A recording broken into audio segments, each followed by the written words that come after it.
Bonjour à tous, continuons ce petit tour de l'actualité de janvier 2012 après la petite parenthèse vaccino-médicale avec les scandales qui étaient dénoncés par des gens qui soi-disant sont fous sur internet il y a très longtemps et qui apparaissent maintenant. Donc les scandales éclatent sur la télévision 4 ans après les dates auxquelles ils éclatent sur internet. Donc internet n'est peut-être pas la poubelle que l'on croit et les fous ne sont pas ceux que l'on croit. Refermons cette parenthèse.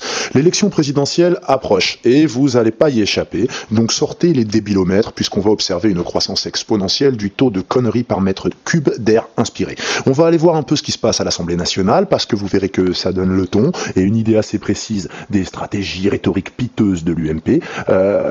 Une fois qu'on aura vu ça, il n'y aura plus de surprise. On aura saisi la totalité de ce que nous diront les sous-fifres de cette mongolocratie en perdition et ça fait plaisir à voir. On observera les derniers barons de l'UMP à moitié morts, titubés, s'accrocher au bastingage, qui s'enfonceront dans leurs automatismes débiles, dans leurs éléments de langage affligeants et prévisibles, et aggraver leur cas pendable avec une arrogance proprement kamikaze. Donc merci de ne pas leur jeter de cacahuètes, hein, c'est un régime très précis qu'ils ont à base d'un tas de choses beaucoup plus chères.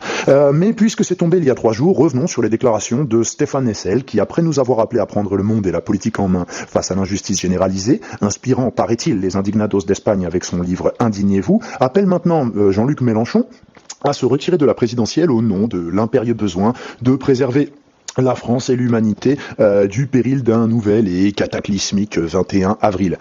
Très bien, monsieur Hessel, vous êtes gentil, comme une bonne part de l'opinion publique, je vous trouve sympa, mais il y a quand même un vrai souci avec l'initiative que vous venez de prendre. C'est une chose que les médias s'imaginent qu'il faut nous rentrer lentement dans le crâne l'officialisation du bipartisme en France, à l'américaine, et que, en filant leur tablier de soubrette médiatique, comme à leur habitude, ils s'acquittent bêtement de la tâche que le pouvoir leur soumet. Ils frayent tant avec ce pouvoir en place qu'on serait franchement étonné s'il ne se rendait pas encore une fois complice d'une énième spoliation de ce que nous appelons démocratie parce qu'on est de bonne volonté. C'est une autre chose que d'entendre un homme intelligent qui nous appelle à la responsabilité citoyenne venir nous chanter solennellement des inepties pareilles. Parce qu'à l'entendre, l'auteur d'Indignez-vous, on se dit qu'il y a eu une sacrée faute de frappe à l'impression et que le responsable il devrait être viré à coups de pied au cul dans l'imprimerie. Parce qu'une faute de frappe, ils auraient écrit un pignez-vous, un tignez-vous. C'est pas très grave, mais 4 fautes de frappe, ça change complètement le sens. Rendez-vous compte, au départ, le titre c'était Résignez-vous. Il a inspiré les indignados en Espagne, mais si ça se trouve, eux non plus, ils n'ont pas accompli, sinon ils se seraient peut-être pas opposés à Zapatero, un beau socialiste, Tony Blairoïde typique, membre du PSE, un euro-socialiste, aux ordres de Barroso et de l'orthodoxie budgétaire européenne, à la tête d'un parti qui est l'exact équivalent du Parti socialiste français en termes de poids sur l'échiquier politique espagnol. Parce qu'à ce moment, je suppose que les indignés qui s'opposaient au gouvernement socialiste, dont ils estimaient qu'il agissait contre les intérêts des Espagnols, ils n'auraient pas eu spécialement envie d'écouter Stéphane Hessel leur expliquer que les candidats devaient se retirer pour maintenir Zapatero en place. C'est bien un PS espagnol que ces gens s'opposaient puisque c'est lui qui gouvernait. C'est contre lui qu'ils s'indignaient. Et ils espéraient certainement quelqu'un d'autre que la traditionnelle alternance des socialos couilles molles espagnols ou de la droite populaire espagnole qui détient aujourd'hui d'ailleurs un pouvoir absolu. Ils auraient sûrement voulu avoir un 3e choix. Alors, vous auriez dû aller leur expliquer à eux qu'il fallait se résigner et non pas s'indigner et qu'il fallait soutenir Zapatero si vous aimez les tomates. Donc en France, vous nous expliquiez que Mélenchon doit se retirer et que moi, Français, indigné, qui souhaite que ma patrie se dresse face aux agences de notation et refuse leur avis, moi qui souhaite que la dette publique ne soit pas payée, que les banques qui s'obstineraient à la réclamer voient leurs responsables en France incarcérés et leurs fonds nationalisés de force, comme on le fait avec les traîtres à la nation et les entreprises qui agressent notre nation, moi qui veux voir les salaires limités de 1 à 20, voire de 1 à 10, et qui me contrefou que des traîtres à la patrie s'exilent, moi qui souhaite qu'ils soient traqués comme des chiens et spoliés de leurs millions mal acquis, moi qui souhaite que la Banque Centrale Européenne prête aux États et laisse crever les banksters, moi qui souhaite un référendum par exemple sur le nucléaire, car je préfère payer cher mon électricité que d'avoir un 3e bras qui pousse ou un enfant qui a une tumeur en bas âge, moi qui pense que Chavez ce n'est pas le mal absolu et que les USA ne sont pas le bien absolu et certainement pas l'allié des Européens, moi qui pense qu'un chef de l'État n'a rien à faire à un dîner communautaire, je fais quoi, monsieur Hessel? Je me contente attendre que Hollande crée une dernière tranche d'imposition à 48%, soit un socialisme qui place sa notion de la justice fiscale à peu près à 3% au-dessus de celle qui était pratiquée sous Raffarin. Sous Raffarin, c'était 45%. Hollande nous propose 48%. 6 mois, ça m'indigne de l'entendre vouloir encore donner un sens à la rigueur avec cette conception de la justice fiscale. Si ça me scandalise qu'il nous parle de baisser de 30% le salaire présidentiel que Sarko lui avait augmenté de 260%. Si ça m'indigne de penser que vous allez m'obliger à voter monsieur Hessel pour un candidat qui est un peu mieux que Sarkozy. Moi, ça me suffit pas un peu mieux que Sarkozy parce que franchement, un peu mieux que Sarkozy sur un plan moral, c'est très très vite trouvé et on est des millions et des millions et des millions à faire l'affaire alors, selon ce simple critère. Si je trouve ça scandaleux de se contenter de proposer une mesure symbolique d'exemplarité avec une réduction de salaire aussi ridicule, si je suis indigné d'apprendre qu'avec ça et 3% en plus d'imposition pour les Liliane Bettencourt, si on me dit qu'avec ça, je suis censé accepter la rigueur sensée d'un Hollande, puisqu'il faut donner du sens à la rigueur, et qu'il ne s'oppose jamais à l'hypothèse d'une gouvernance budgétaire européenne, j'arrête là où c'est clair. Si tout ça, ça me va pas, monsieur Hessel, je dois me résigner à voter pour quelqu'un qui me propose tout ça ou qui me propose rien de ce que j'attends.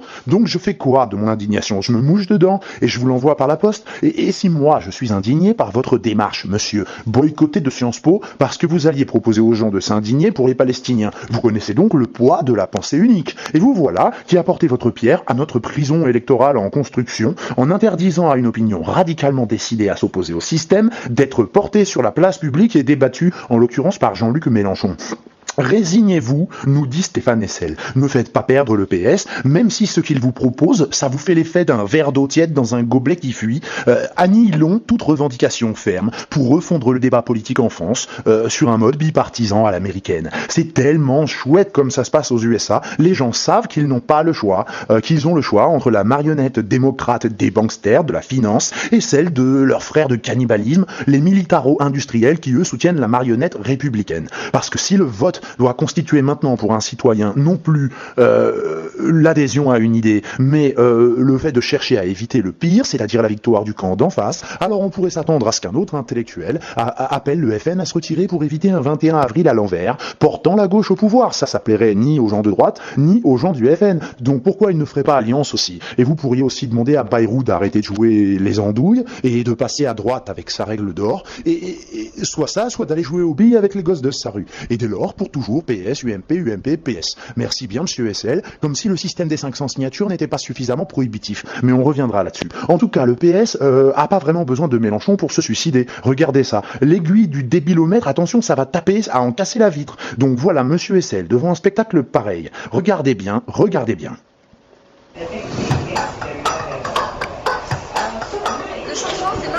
Le changement, c'est maintenant. Le changement, c'est maintenant. Le changement, c'est maintenant. Le changement, c'est maintenant. Le changement, c'est maintenant. Le changement. Voilà, monsieur Hessel. Je suis pas seulement consterné, je suis indigné. Je suis indigné d'avoir le choix de voter pour ce truc-là, ou alors juste pour les gens qui ont fait le lip-dub de l'UMP. On regarde. Franchement, j'en viens de toi. Mais pas du tout, regarde, tu la vois.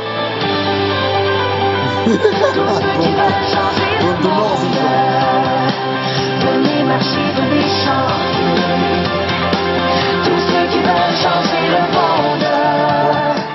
Alors, si j'ai envie ni de l'un ni de l'autre, je fais quoi, monsieur Hessel? Est-ce que je dois voter Biquette? Parce que en subissant ce truc, plusieurs questions me viennent spontanément à l'esprit. Une première question très générale. Pourquoi, alors que vous qui m'écoutez, et moi, globalement, je suppose qu'on n'est pas encarté au Parti Socialiste, pourquoi est-ce qu'on ressent des frissons de honte, alors que ceux qui se compromettent dans cette stupide chorégraphie n'ont même pas honte pour eux-mêmes? Ça, c'est une question que je me pose depuis longtemps. Je pense que je vais encore continuer à me la poser. Ça doit tenir à l'empathie ou à quelque chose proche de la pitié, mais on s'en moque, passons. Deuxième question, combien l'UMP a-t-il payé le PS pour se suicider de cette façon? Parce que le changement c'est maintenant, d'accord, le changement c'est maintenant, et arrêtez de faire de la politique en prenant les gens pour des aliénés, c'est pour quand? Parce que ça ferait un sacré changement, et franchement, s'il est temps d'arrêter de prendre les gens pour les cons, c'est maintenant. Parce que si vous regardez ça, et que vous trouvez ça sympa, si vous trouvez que ça fait peuple, vous vous trompez, ça fait pas sympa, ça fait pas peuple, ça fait pitié, et ça fait stupide, et le peuple n'est pas stupide. Et si ça vous donne envie de vous mêler de politique, de faire ça, ce truc, cette chorégraphie de clips de l'été, de tubes de l'été, arrêtez-vous tout de suite. Il faut pas voter. Vous allez mettre la démocratie en danger si vous votez soit pour le lip dub de l'UMP, soit pour cette chorégraphie. Exigez que ça disparaisse de la communication du PS. Enfin, si le PS a fait ça sincèrement, en espérant gagner la présidentielle, avec une communication aussi nulle, c'est que vraiment, soit ils sont globalement débiles et il n'est pas souhaitable de les porter au pouvoir, soit ils croient vraiment que nous, on est cons comme des valises sans poignée. Vraiment, il y a pas de doute si c'est l'un ou l'autre. Ou alors, troisième hypothèse.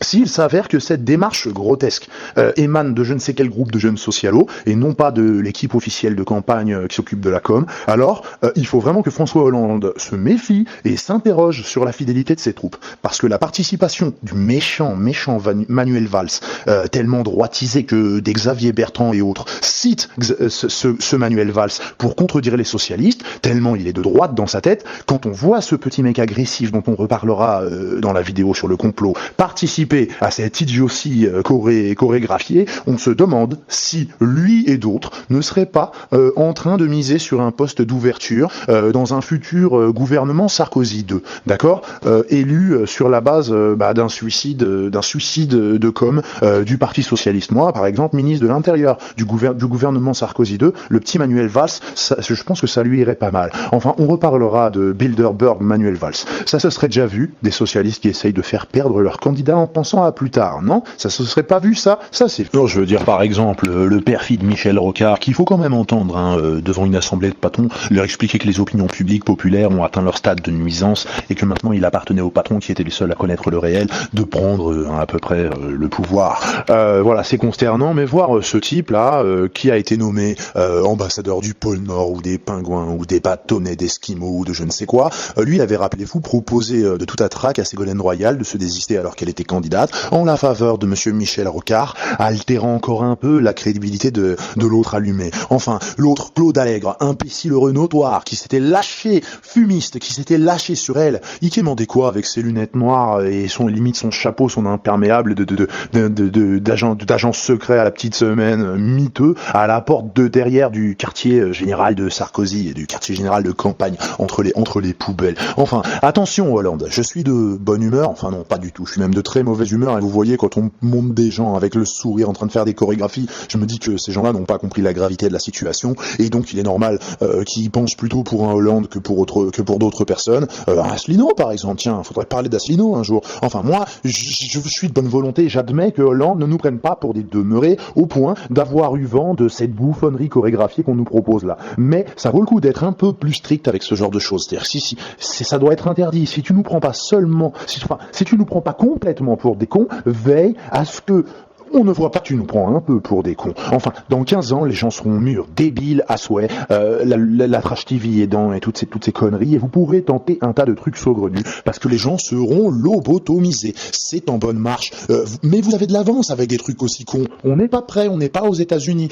Dans 10 ans, Manuel Valls peut se présenter et son équipe de com peut nous sortir une chorégraphie, les poignets sur les tétons là, et les coudes dressés. Ensuite, vous battez des coudes, et le slogan c'est, par exemple, je ne sais pas, avec Manuel, décollons pour le changement, ou avec Manuel, envolons-nous vers l'avenir. Vous pourrez tenter ça et vous aurez des masses de morts vivants, enfin de gens en état de mort cérébrale, qui iront voter en mimant le geste de la poule et en disant décollons pour le changement avec Manuel Valls. Mais c'est trop tôt, on n'est pas prêt. Comme je le dis, vous continuez, dans 10 ans on est bon, mais c'est trop tôt. Enfin bon, excusez-moi si j'ai envie d'autre chose que ça. Encore une fois, je sais que Mélenchon est franc-maçon, mais je vois aussi comme il est minoré dans les médias. J'essaye pas de vous faire penser comme moi, mais je fais partie des gens qui souhaitent que le Front National et Mélenchon puissent se présenter aux élections. Asselineau aussi, franchement, allez écouter ce que dit Asselineau, c'est très intéressant, surtout si vous êtes musulman et si vous pensez que l'image de terroriste qu'on essaye de vous mettre sur la tronche en général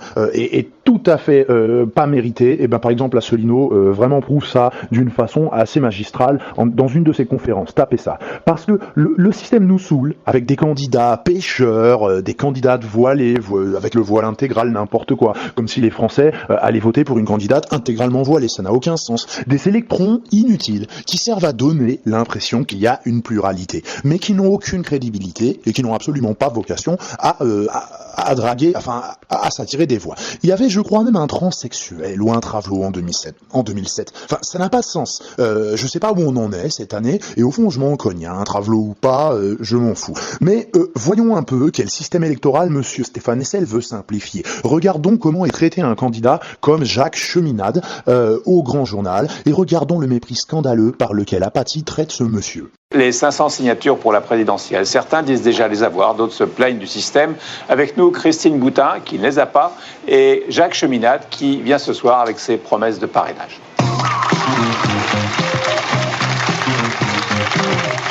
C'est intéressant de voir comment il va être traité, Jacques Cheminade. Hein.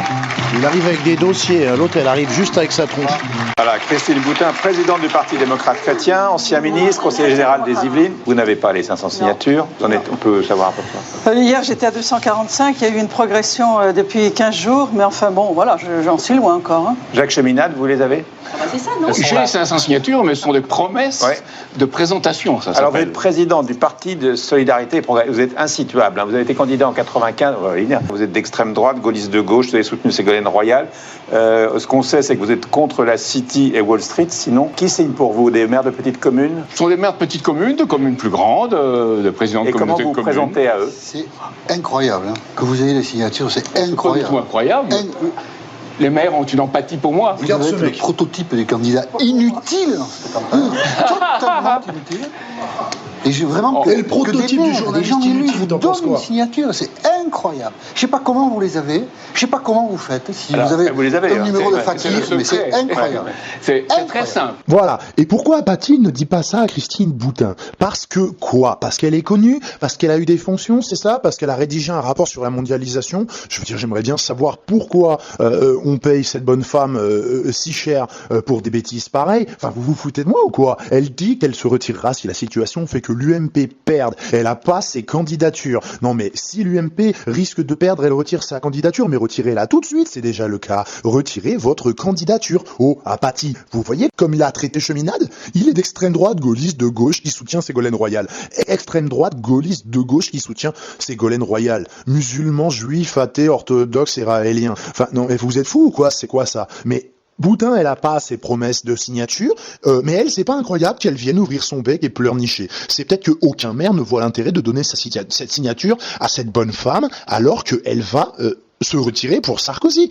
Et puis, qu'est-ce qu'elle apporte ? Quel est son programme ? Peut-être qu'elle intéresse personne. Vous avez pas vos signatures, vous venez pas vous plaindre, vous venez pas essayer de nous faire pleurer avec ça, vous trouvez un emploi. Vous envoyez des CV, vous trouvez un emploi comme tout le monde, ou un hobby, vous faites du macramé, de la poterie, mais si vous avez pas vos signatures, c'est peut-être que vous intéressez personne, et puis c'est tout. C'est la vie. Ah, mais l'autre, il a des signatures, donc il y a au moins 500 maires qui ont dit, sur le principe, je pense que c'est intéressant, je vais vous donner ma signature. Et Apathy le traite d'inutile. Et il nous explique que c'est incroyable. Mais c'est toi, Apathy, qui est incroyable et inutile. Tu es le prototype du journaliste inutile. Et ben, c'est la vie. Des andouilles te payent pour faire ce boulot de garde-sturm du système électoral. Dehors, les petits, sérieux ou pas, on s'en fout des signatures. L'important, c'est que vous ayez été coopté par le système médiatique et politique. Vous voyez que quand on est un petit et qu'on réussit quand même à réunir ces 500 signatures, même si Asselineau, jamais invité nulle part, réussit à avoir ces 500 signatures, Asselineau, il n'est pas invité assez dans l'air, mais qui j'ai vu, Nious assez dans l'air. Si on réussit à les avoir, c'est-à-dire qu'on a les moyens et le réseau pour faire des milliers de requêtes et des déplacements et un budget déplacement et des gens qui se mobilisent pour ça, si Asselineau réussit à avoir ça, par exemple lui, eh bien il tombera toujours sur un Apathy quelconque qui va lui interdire d'exister. Tout simplement, parce qu'en fait, il est là pour faire semblant de dire leurs 4 vérités aux politiques, mais en même temps, vous remarquerez que pour lui, la dette, c'est une chose bien réelle, et que ça, il ne le remet jamais en cause. Donc, Apathy, quand on a dépassé ce premier maton du système, eh ben vous tombez encore sur le sympathique Stéphane Hessel. Je le répète, il est sympa ce mec-là. On lui a refusé de s'exprimer à Sciences Po parce qu'on considérait que ce mec-là nous faisait trop ouvrir les yeux sur le sort des Palestiniens. Je pense qu'il est gentil. Vous voyez, il a même pas attaqué parce qu'il voulait pas que le mec de l'imprimerie perde son poste parce que il avait imprimé Indignez-vous au lieu de Résignez-vous. Il est sympa ce mec, mais on tombe sur lui qui nous dit que on doit se retirer. Enfin, c'est fou, monsieur Hessel. Je comprends bien que vous en avez marre du carnaval des clowns cannibales de l'UMP. C'est vrai que cette vulgarité, cette méchanceté, cet égoïsme, cette suffisance, cette bêtise parfois, tout le monde en est fatigué et on a vraiment hâte de voir l'union massive des ploucs pour une ubuesque monarchie patronale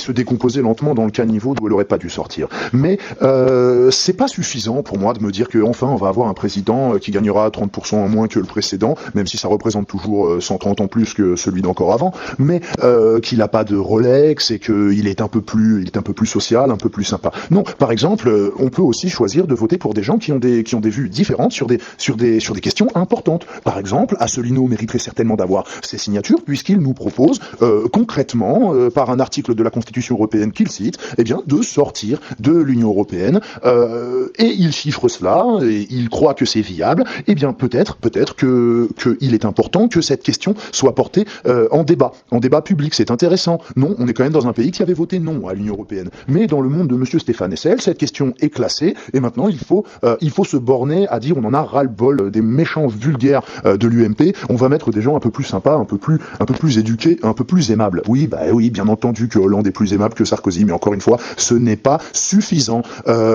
J'ai envie, moi, que soit porté sur la place publique ce qui se passe en Europe. Pourquoi des pions de Goldman Sachs sont positionnés à la tête d'État, à la tête de la Commission européenne? Pourquoi il y a un pion de Goldman Sachs également à la Banque centrale européenne? Pourquoi est-ce que il faudrait que Jean-Luc Mélenchon, qui lui dénonce cela, sorte du débat? Voilà. Pourquoi est-ce qu'il faudrait en fait que tous les candidats qui s'attaquent au système, parce que si vous regardez Jacques Cheminade, en fait, vous vous êtes demandé pourquoi il se fait traiter comme ça là par apathie. Mais vous avez vu en fait qu'est-ce qu'il dénonce lui? Il dénonce en gros le fascisme, le financier. Il dénonce le pouvoir financier qu'il faut combattre. C'est le point commun en fait entre pas mal de candidats, de petits candidats dont Apathie espère qu'ils n'auront jamais de signature, de candidats qui sont très très sérieux, très au point et qui pourtant sont quasiment invisibles dans les médias. Avez-vous déjà vu un sondage parlant de François Asselineau? Eh bien le point commun, Jean-Luc Mélenchon qui est traité de Le Peniste puisque c'est une insulte malgré le fait que Marine Le Pen, jusqu'à présent elle est citoyenne française et il me semble que sa candidature est légale si elle a les 500 signatures. Le Front National n'est pas un parti illégal et pourtant c'est quand même une insulte qu'on envoie dans la tronche de monsieur Mélenchon. Donc en fait, tous ceux qui s'opposent au système financier, de toute façon, sont soit rayés de la carte au niveau médiatique, soit se font enguirlander par monsieur Apathie, ou autre, bien entendu, soit, encore une fois, monsieur Hessel vient leur demander la bouche en cœur de se retirer pour permettre que le changement tout mou arrive maintenant. Donc... je sais pas, le système est largement assez fermé. Regardez comment l'idée d'une nationalisation des autoroutes est traitée. Regardez comment l'idée d'une réquisition des logements vides pour loger cette petite fille est traitée. Allez, je vous laisse regarder ça, vous allez me dire si on a besoin de monsieur Hessel pour continuer de fermer le débat et pour maintenir en place des gens qui ne proposent rien qui ne nous convienne. Avoir au moins une chambre pour moi, une chambre pour ma sœur et après peut-être un salon. Sa mère en rêve aussi, mais elle travaille à mi-temps, une autre fille à charge et un compagnon au chômage. Plus de la moitié des revenus et aides passent dans les 600 € du loyer. Et l'association Abbé Pierre a convoqué aujourd'hui les candidats à l'élection présidentielle sur la question du logement. Ils ont fait part de leurs propositions. Il faut faire baisser les loyers. Donc pour ça, il faut prendre les mesures techniques qui permettent de le faire. Si depuis le début, je vous dis que mon caractère correspond à mon programme, il est clair que quand vous m'entendez parler de réquisition, vous savez que je le ferai. Parce que la loi me permet de le faire et que j'ai aucune raison de ne pas utiliser les outils qui sont en main. Nicolas Dupont-Aignan se rebelle contre l'augmentation des tarifs des autoroutes. Avec une poignée de militants, il a fait irruption sur un péage pour laisser passer les voitures gratuitement. Cette autoroute est amortie. Cela veut dire que cette autoroute a été payée par les usagers des dizaines de fois. Il n'y a aucune raison qu'une société privée établisse un octroi, c'est-à-dire un péage sur les routes de France.